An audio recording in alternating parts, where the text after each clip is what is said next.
लूट में हिस्सा तय होने से नहीं होता विकास, रामकिशन महलावत।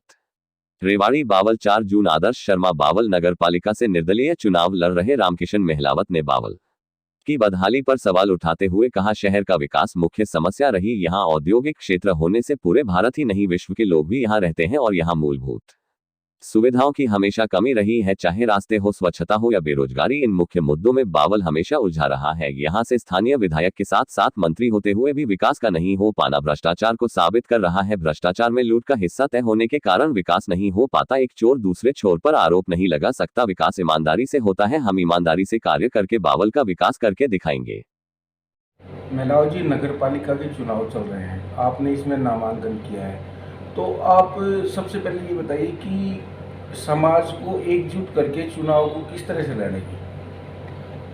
देखिए, सामाजिक दृष्टि से ये स्थानीय निकाय के चुनाव बड़े महत्वपूर्ण हैं। यहाँ स्थानीय लेवल के जो भी इशू हैं, जो भी समस्याएं हैं, वो स्थानीय संसाधनों से हम उस पर कैसे अच्छी व्यवस्था प्रदान कर सकते हैं और उसके बाद राज्य सरकार और केंद्र सरकार की सहायता के सहारे हम यहाँ अदर इंस्टीट्यूशन को कैसे विकसित कर सकते हैं और कैसे हम अपने कस्बे का, अपने नगर का मान सम्मान बढ़ा सकते हैं, ऊंचाइयों पर ले जा सकते हैं। अभी की बार नगर पालिका का चुनाव जो है प्रधान पद का प्रत्यक्ष रूप से हो रहा है, इसमें किसी पार्षद की आवश्यकता नहीं है।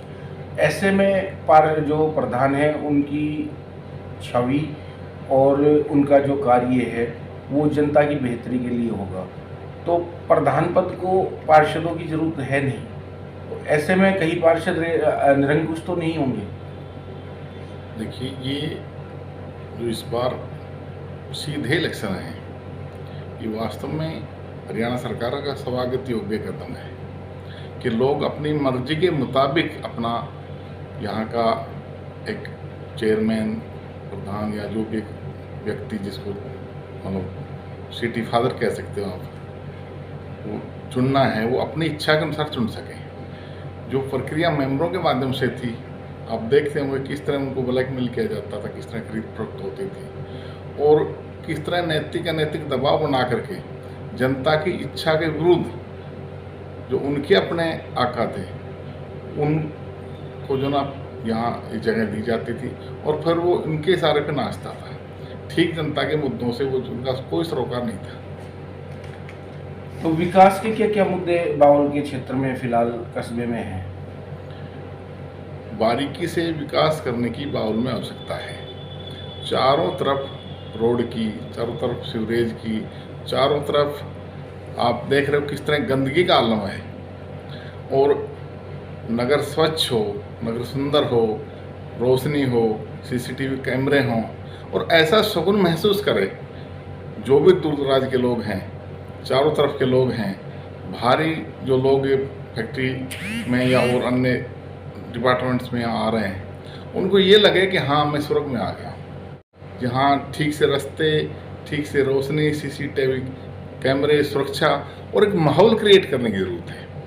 माहौल क्रिएट होगा तो हमारे शहर का विकास होगा, यहाँ बाहर के लोग आएंगे और एक अच्छी मार्केट डेवलप होगी, अच्छा यहाँ जो वातावरण मिलेगा तो यहाँ व्यापारिक प्रतिष्ठान पनपेंगे और किसान को भी, आम आदमी को भी उस सारे का अच्छे शहर में लाभ मिलेगा। बावल एक औद्योगिक क्षेत्र है, लगभग इसको छोटा हिंदुस्तान भी कहा जाता है। हर क्षेत्र से यहाँ पे लोग हैं, तो अगर बावल का विकास नहीं है तो उन लोगों में क्या मानसिकता बनेगी? देखिए, बावल ठीक माने में तो संसार के नक्शे पे है।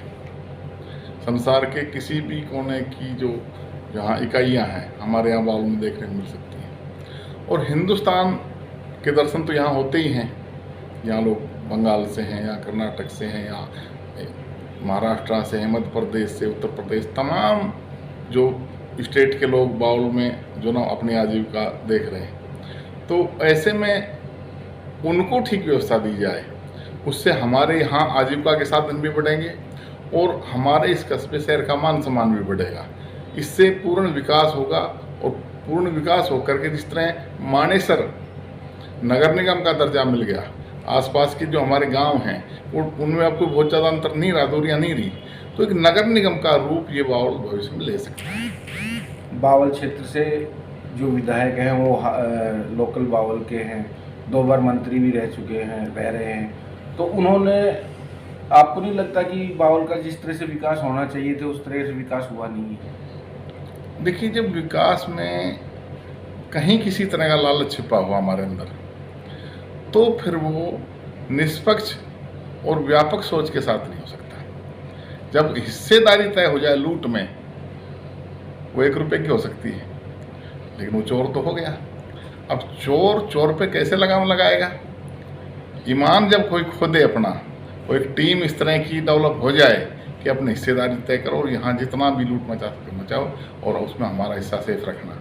तो ये जो लूट की राजनीति इस देश में चल रही है, जब तक ईमान की राजनीति इस देश में ना आए, जब तक ईमानदारी की और लगाम लगाने की राजनीति इस देश में ना हो, तब तक ये संभव नहीं है। लगाम वही लगा सकता है जिसका ईमान जिंदा है। जो उस लूट में हिस्सेदार हो गया, वो कभी लगाम नहीं लगा सकता। वो उस लूट में अपनी हिस्सेदारी तय करेगा, और लूट में जब हिस्सेदारी तय होगा तो ठीक विकास में कितना पैसा लगेगा और उसकी गुणवत्ता कैसी होगी,